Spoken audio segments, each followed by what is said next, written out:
Hello, everybody. Please have a seat. Welcome to the White House.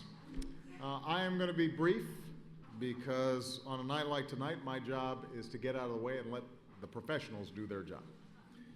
I do want to start by thanking our extraordinary performers for taking time out of their busy schedules to be with us. I also want to recognize the President's Committee on the Arts and the Humanities for putting on this event and for everything they do to support the arts.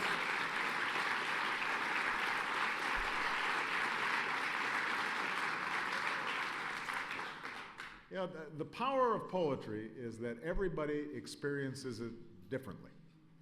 There are no rules for what makes a great poem. Understanding it isn't just about metaphor or meter.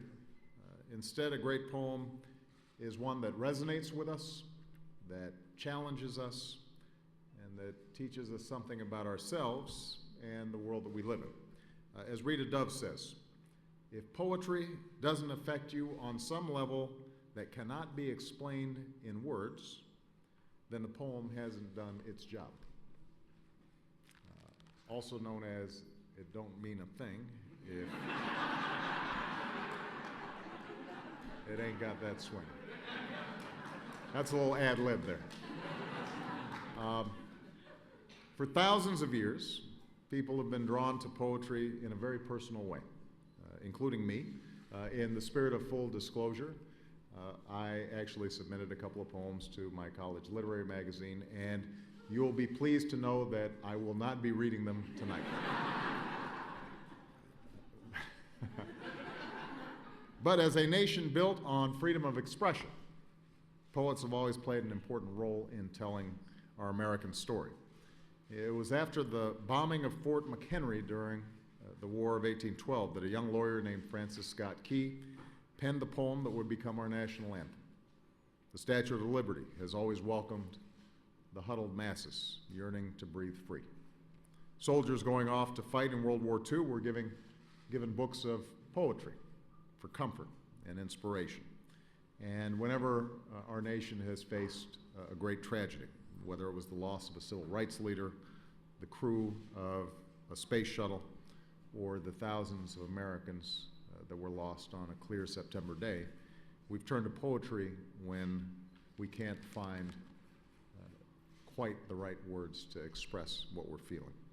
So tonight we continue that tradition by hearing from some of our greatest, as well as some of our newest poets. Billy Collins, who is here with us, calls poetry the oldest form of travel writing because it takes us to places we can only imagine. So in that spirit, I'd like everyone to sit back or sit on the edge of your seats and enjoy the journey. Thank you very much.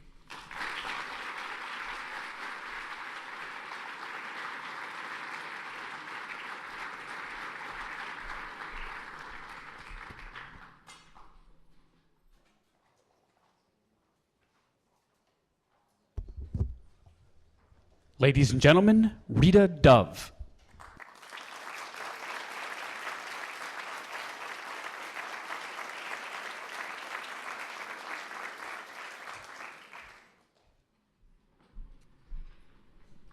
Good evening. Thank you, Mr. President and Mrs. Obama, for bringing poetry into the White House and letting us sing and soar for this evening. I'd like to read two poems. Both of them are love poems of a sort. The first is a love poem to librarians because it was in the public libraries of this country where I first really had the world open up to me. This is my special branch library in my hometown of Ohio, Akron, Ohio, Maple Valley Branch Library, 1967. For a 15-year-old, there was plenty to do. Browse the magazines, slip into the adult section to see what vast tristesse was born of rush hour traffic, décolletés, and the plague of too much money. There was so much to discover: how to lay out a road, the language of flowers, and the place of women in the tribe of Moshe. There were equations elegant as a French twist, fractal geometry's unwinding maple leaf. I could follow, step by step, the slow disclosure of a pineapple jello mold, or take the path of Harold's purple crayon through the bedroom window and onto a lavender spill of stars. Oh, I could walk any aisle and smell wisdom, put a hand out to touch the rough curve of bound leather, the harsh parchment of dreams. As for the improbable librarian with her salt and paprika upsweep, her British accent and sweater clip, mom of a kid I knew from school, I'd go up to her desk and ask for help on bareback rodeo or binary codes, phonics, Gestalt theory, lead poisoning in the late Roman Empire, the play of light in Dutch Renaissance painting.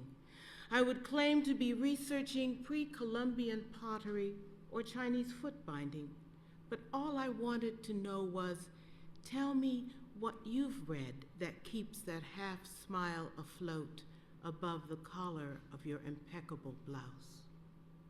So I read Gone with the Wind because it was big, and haiku because they were small. I studied history for its rhapsody of dates, lingered over Cubist art for the way it showed all sides of a guitar at once. All the time in the world was there, and sometimes all the world on a single page. As much as I could hold on my plastic card's imprint, I took greedily.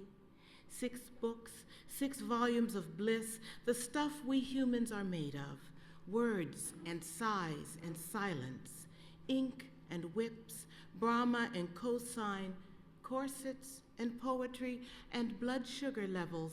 I carried it home, past 5 blocks of aluminum siding and the old garage where, on its boarded up doors, someone had scrawled, "I can eat an elephant if I take small bites." Yes, I said, to no one in particular, that's what I'm going to do.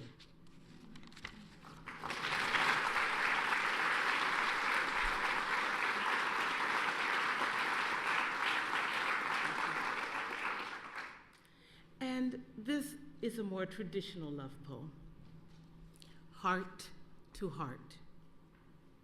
It's neither red nor sweet.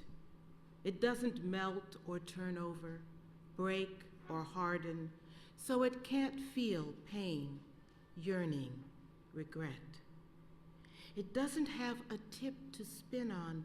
It isn't even shapely, just a thick clutch of muscle, lopsided, mute. Still, I feel it inside its cage, sounding a dull tattoo. I want. But I can't open it. There's no key. I can't wear it on my sleeve or tell you from the bottom of it how I feel. Here, it's all yours now, but you'll have to take me too. Thank you.